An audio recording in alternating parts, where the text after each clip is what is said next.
तो दोस्तों कुछ दिन पहले हमने इस इलेक्ट्रिकल ड्राइंग को किस प्रकार से पढ़ते हैं उसके बारे में सीखे थे।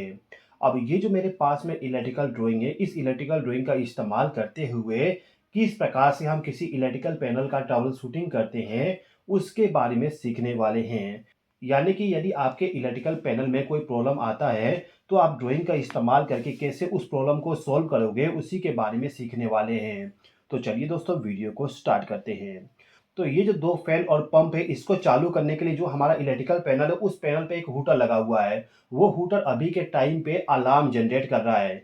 अब यहाँ पे आपको ये फाइंड आउट करना है कि वो अलार्म क्यों जनरेट हो रहा है। तो हमें इस ड्राइंग में सबसे पहले तो एक हूटर को फाइंड आउट करना है। तो हमें यहाँ पे हूटर को सर्च करना है। तो हम यहाँ पे देख सकते हैं फैन ऑफ, फैन ऑन। उसके बाद फैन टिप यहाँ पर नहीं है, हूटर नहीं है। ओके, मैं यहाँ पे फटाफट देखता हूँ। ओके ओके, यहाँ पे आप देख सकते हो एक हूटर का सिंबल बनाया गया है। ठीक है, तो जो भी आपका इलेक्ट्रिकल पैनल है उस इलेक्ट्रिकल पैनल में जो आपको सिग्नल जनरेट कर रहा है कि किसी प्रकार का फॉल्ट आया है, उसको सबसे पहले ट्रेस करना स्टार्ट करिए। जैसे कि हमारा जो इलेक्ट्रिकल पैनल है उसमें अभी के टाइम पे हूटर सिग्नल जनरेट कर रहा है। तो हमने सबसे पहले ड्राइंग में हूटर को फाइंड आउट किए हैं। यहाँ पे आप देख सकते हो हूटर हमारा है। नॉर्मल कंडीशन में हमारा हूटर अलार्म जनरेट नहीं करना चाहिए। कैसे मुझे पता चला कि अलार्म जनरेट नहीं करना चाहिए? तो इसके लिए आप सिंपल सा चीज़ें देख सकती हो कि यहाँ पे जो हमारा फेस सप्लाई और न्यूट्रल सप्लाई है, इन दोनों के बीच में जो सर्किट बनाया गया है, इसमें आप देखोगे यहाँ पे पूरा का पूरा एनो कॉन्टैक्ट इस्तेमाल किया गया है। यानी कि जब तक ये एनो कॉन्टैक्ट एनसी में कन्वर्ट नहीं होगा तब तक आगे पावर सप्लाई फ्लो नहीं होगा। ये जो मेरे पास में ड्राइंग है, इस ड्राइंग को मैंने खुद से बनाया था। तो इसका कोई भी इलेक्ट्रिकल पैनल नहीं है। यदि इसका इलेक्ट्रिकल पैनल होता तो मैं आपको पूरा प्रैक्टिकली शो कर देता। यदि आप भी इस प्रकार का इलेक्ट्रिकल सर्किट बनाना चाहती हो तो इसके लिए ईड्रोमैक्स सॉफ्टवेयर का इस्तेमाल कर लीजिएगा। ईड्रोमैक्स सॉफ्टवेयर का इस्तेमाल करके हम 280 टाइप के डायग्राम को क्रिएट कर सकते हैं। लेकिन अभी के टाइम पे हमें इलेक्ट्रिकल सर्किट बनाना है, तो यहाँ पे जो बेसिक इलेक्ट्रिकल लिखा हुआ है इस पे क्लिक कर देंगे। इस पे क्लिक करने के बाद हमारे सामने एक पेज ओपन होके आ जाएगा। अब यहाँ पे इलेक्ट्रिकल सर्किट डायग्राम बनाने के लिए आपको चाहिए इलेक्ट्रिकल सिंबल। तो आपको यहाँ पे हर एक टाइप का सिंबल मिल जाएगा। इसके अलावा ईडोमैक्स टेम्पलेट कम्युनिटी को ज्वाइन करके आप दूसरे के द्वारा बनाए गए इलेक्ट्रिकल सिंबल का भी इस्तेमाल कर सकते हो। ईडोमैक्स सॉफ्टवेयर का इस्तेमाल आप विंडो के लिए, मैक के लिए, लिनक्स के लिए या फिर आप इसको ऑनलाइन भी इस्तेमाल कर सकते हो। अब इस सॉफ्टवेयर का इस्तेमाल करके आप जो भी इलेक्ट्रिकल सर्किट डायग्राम ड्रॉ करोगे उसको आपको सेव करना है। तो आपको यहाँ पर सेव करने के लिए अलग अलग ऑप्शन मिल जाता है। जिस भी फॉर्मेट में आपको सेव करना है आप सेव कर सकती हो। दोस्तों यदि आप स्टूडेंट, पेरेंट्स या फिर एजुकेटर हो तो आपको 50% का डिस्काउंट दिया जा रहा है। तो दोस्तों इस सॉफ्टवेयर को डाउनलोड करने के लिए मैंने डिस्क्रिप्शन में लिंक प्रोवाइड कर दिया हूँ। वहाँ पे क्लिक करके इस सॉफ्टवेयर को डाउनलोड कर लीजिएगा। चलिए आगे बढ़ते हैं। तो ये जो हूटर है, इस हूटर का अलार्म करने का मतलब ये है कि यहाँ पे जो एनो कॉन्टैक्ट है, इस एनो कॉन्टैक्ट का क्लोज होना। यानी कि इनमें से कोई एक कॉन्टैक्ट ऐसा है जो पावर सप्लाई को आगे भेज रहा है, जिसके वजह से इस हूटर को फेस सप्लाई और न्यूट्रल सप्लाई मिल रहा है, जिस वजह से इसका अलार्म जनरेट किया जा रहा है। तो ट्रबल शूटिंग स्टार्ट करने से पहले आप देख सकते हो यहाँ पर हूटर का रीसेट बटन है। इस रीसेट बटन को हम प्रेस कर देंगे जिससे कि हमारा ये वाला कॉन्टेक्टर चालू हो जाए। और इसके चालू होने से आप देख सकते हो यहाँ पे इसका एनसी कॉन्टेक्ट है, ये ओपन हो जाएगा। यानी कि हूटर अलार्म बंद कर देगा। हूटर अलार्म करते रहेगा तो आपका माइंड बहुत ही ज़्यादा डिस्टर्ब होगा, क्योंकि हूटर बहुत ही ज़्यादा तेज आवाज़ करता है। तो सबसे पहले हम हूटर को बंद कर देंगे। हूटर को बंद करने के बाद आपको यहाँ पे ट्रबल शूटिंग स्टार्ट करना है। ट्रबल शूटिंग हम हमेशा पावर सप्लाई को ऑन करके करते हैं। अगर आपके पास में ऐसा ऑप्शन है कि आप पावर सप्लाई को डिस्कनेक्ट करके ट्रबल शूटिंग कर सकते हो तो पावर सप्लाई को डिस्कनेक्ट करके करिएगा। लेकिन मोस्टली कंडीशन में पावर सप्लाई को चालू करके ही ट्रबल शूटिंग करना पड़ता है। ओके, तो हमने क्या किया, सबसे पहले तो हूटर को बंद कर दिए। हूटर को बंद करने के बाद हमें यहाँ पे चेक करना है कि कौन सा कॉन्टैक्ट हमारा एनसी में कन्वर्ट है। तो इसको पता करने के लिए आप देखोगे कि यहाँ पे जो हमारा ड्राइंग है, इस ड्राइंग में हर एक कॉन्टैक्ट का नाम लिखा गया है। जैसे कि यहाँ पर K1A, K2A, K3A। यहाँ पे जो K1A, K2A, K3A लिखा हुआ है, ये कॉन्टेक्टर का नाम है। और उस नाम के आगे जो हमारा सिंबल है उसके ऊपर में आप देखोगे टर्मिनल नंबर भी दिया गया है। आपको थोड़ा सा जूम करके दिखाता हूँ। आप देख सकते हैं यहाँ पे 33 34, यहाँ पे भी 33 34, 33 34, यानी कि कौन से कॉन्टैक्ट पे ये वायर कनेक्ट है वो डिटेल दिया गया है। ठीक है, तो अभी हम यहाँ पे ध्यान नहीं देते, हम केवल यहाँ पे ये देखें कि ये तीनों कॉन्टैक्ट कौन से हैं। तो हमारे पास में 3 कॉन्टैक्टर है, इन तीनों कॉन्टैक्टर को सबसे पहले हमें चेक करना पड़ेगा। तो अभी के टाइम पे हम मान लेते हैं कि जो हमारा ये K2A कॉन्टैक्टर ये NC कन्वर्ट है, यानी कि ये कॉन्टैक्टर हमारा चालू है। ये कॉन्टैक्टर कहाँ पर लगा हुआ है एक बार मैं दिखाता हूँ। यहाँ पे लोकेशन लिखा हुआ है 2-7J, यानी कि पेज नंबर 2 और 7J location. Page number 2 7J location 7 और J, यानी कि ये वाला जो कॉन्टैक्टर है ये कॉन्टैक्टर हमारा ऑन हो चुका है। इसके ऑन होने की वजह से हमारा जो हूटर है हूटर अलार्म जनरेट कर रहा है। अब ये जो कॉन्टैक्टर है इस कॉन्टैक्टर का चालू होने का रीजन क्या उसको आपको फाइंड आउट करना पड़ेगा। तो इस सर्किट डायग्राम में आप देखोगे ये जो कॉन्टैक्टर है इसको चालू करने का केवल एक कंडीशन है। यहाँ पे केवल एक कॉन्टैक्ट का इस्तेमाल किया गया है, इसी के द्वारा पावर सप्लाई आ रहा है, यानी कि इसको चालू करने के लिए ये वाला सर्किट आपका NC होना चाहिए। तो अभी के टाइम पे हमें ये पता चला कि हूटर में पावर सप्लाई इस कॉन्टैक्ट के द्वारा आ रहा है और ये कॉन्टैक्ट हमारा K2A कॉन्टैक्टर का है। और जो हमारा K2A कॉन्टैक्टर है उसको चालू करने के लिए ये वाले कॉन्टैक्ट को क्लोज करना पड़ेगा। और ये क्लोज कब होगा इसके सामने लिखा हुआ है OL2, यानी कि ओवरलोड रिले जो हमारा है दूसरा वाला उसके ट्रिप होने के बाद ये कॉन्टैक्ट हमारा क्लोज हो जाएगा। और इसके क्लोज होने के बाद पावर सप्लाई आगे फ्लो होगा और इसमें चला जाएगा। हमारा जो इलेक्ट्रिकल पैनल है उसमें टोटल 3 ओवरलोड रिले लगा हुआ है, फैन 1 के लिए, फैन 2 के लिए और पंप के लिए। तो फैन 2 के लिए जो ओवरलोड रिले लगाया गया था वो ओवरलोड रिले ट्रिप हो चुका है। हमें यहाँ से पता चल गया एनो कॉन्टैक्ट NC में कन्वर्ट हो गया, जिसके कारण से पावर सप्लाई आगे फ्लो हो रहा है। अब यहाँ पे आप एक चीज और नोटिस करोगे, ये ओवरलोड रिले यदि ट्रिप होता है तो इस कंडीशन में इसी ओवरलोड रिले का जो NC कॉन्टैक्ट है वो ओपन हो जाएगा, यानी कि आपका पावर सप्लाई आगे फ्लो नहीं होगा। और इधर यदि पावर सप्लाई नहीं जाता है तो आप स्टार्ट पुश बटन को प्रेस भी करोगे तो आपका कॉन्टैक्टर चालू नहीं होगा, क्योंकि यहाँ से आगे पावर सप्लाई जाएगा ही नहीं। ओके, अब जैसे ही आपको ये पता चला कि जो हमारा पैनल था उस पैनल पे जो हूटर लगा हुआ है वो ओवरलोड रिले के ट्रिप होने के वजह से अलार्म जनरेट कर रहा है, तो वहां पे आप एक चीज और नोटिस करोगे कि हमारा जो इलेक्ट्रिकल पैनल है उसमें जो इंडिकेशन लैंप लगाया गया है उस इंडिकेशन लैंप में जो फैन ट्रिप वाला इंडिकेशन है वो भी ग्लो होगा। ये हमेशा एक कॉमन चीज है, यदि आपका मोटर स्टार्टर जो भी होगा वो यदि ट्रिप होता है तो वहां पे ट्रिप इंडिकेशन लैंप ग्लो होती है। ट्रिप इंडिकेशन लैंप यदि ग्लो होता है तो उस कंडीशन में भी आप एक चीज देख सकते हो कि ये वाला जो इंडिकेशन लैंप है इस इंडिकेशन लैंप में पावर सप्लाई आखिर कहाँ से आ रहा है। इसको पावर सप्लाई आप देखोगे यहाँ से आ रहा है K2A कॉन्टैक्टर कौन सा है यहाँ पर, यानी कि इस कॉन्टैक्टर का जो एनो कॉन्टैक्ट है उसके क्लोज होने पर ही ये वाला इंडिकेशन लैंप ग्लो होगा। तो आप चाहें तो इस इंडिकेशन लैंप को भी देख के ट्रबल शूटिंग कर सकते हो और आपका जो हूटर है उसके द्वारा भी ट्रबल शूटिंग कर सकते हो। ओके, वैसे तो यहाँ पर डायरेक्टली लिखा हुआ है फैन टू ट्रिप, यानी कि जो आपका इलेक्ट्रिकल पैनल है उस पैनल पे आप देखोगे तो आपका जो ट्रिप इंडिकेशन है वो अलग अलग लगा होगा, यानी कि फैन 2 के लिए अलग से इंडिकेशन लैंप लगा होगा, फैन 1 के लिए अलग से इंडिकेशन लैंप लगा होगा। इसी प्रकार से आपका जो मोटर है उस मोटर के लिए भी एक इंडिकेशन लैंप लगा होगा, जैसे कि आप देख सकते हो पंप ट्रिप का इंडिकेशन है। तो यदि आपका ट्रिप इंडिकेशन लैंप ग्लो होता है तो उसके नाम से ही आपको पता चल जाएगा कि किस कारण से आपका मोटर ट्रिप हुआ है।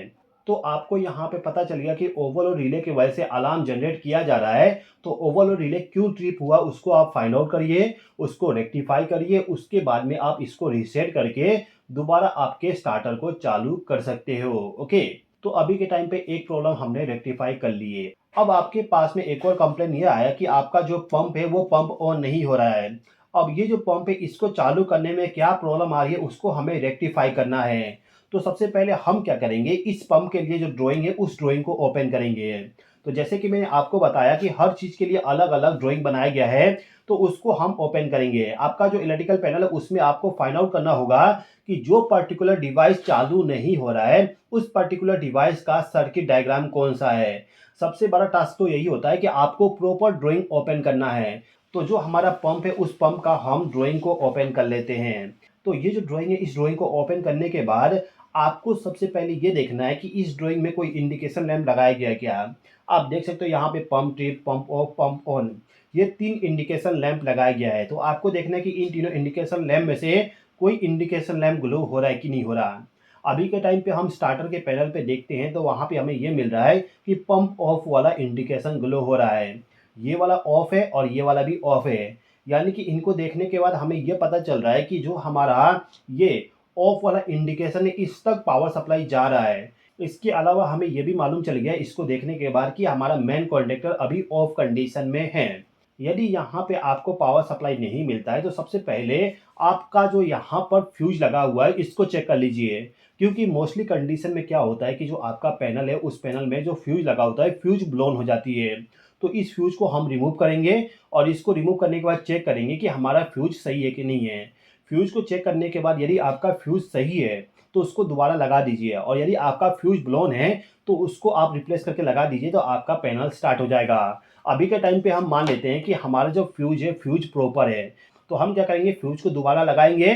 फ्यूज को लगाने के बाद जो मेरा यहाँ पर ये ओवरलोड रिले, इस ओवरलोड रिले के आउटपुट टर्मिनल से जो पावर सप्लाई आया है स्टॉप पुश बटन के लिए, इसके भी आउटपुट टर्मिनल पे चेक करूंगा कि यहाँ तक पावर सप्लाई आ रहा है कि नहीं आ रहा। यदि यहाँ पे पावर सप्लाई नहीं आता है तो इसके पहले मैं सर्किट को ट्रेस करूंगा, और यदि यहाँ तक पावर सप्लाई आ रहा है तो इसके आगे का जो सर्किट है उसको मुझे चेक करना पड़ेगा। ठीक है, तो अब हम यहाँ पे क्या करेंगे, जो हमारा मल्टीमीटर का प्रोब है, इन दोनों प्रोब में से जो ब्लैक प्रोब है उसको न्यूट्रल के साथ कनेक्ट कर देंगे, और जो रेड प्रोब है इसको ले जाके पुश बटन के आउटपुट टर्मिनल पे कनेक्ट करेंगे। यहाँ पे पावर सप्लाई आपको डायरेक्टली मिलना चाहिए, आपको किसी भी चीज़ को प्रेस करने की जरूरत नहीं पड़ेगा, क्योंकि यहाँ से पावर सप्लाई डायरेक्ट आना चाहिए। आप देख सकते हो क्लोज सर्किट है।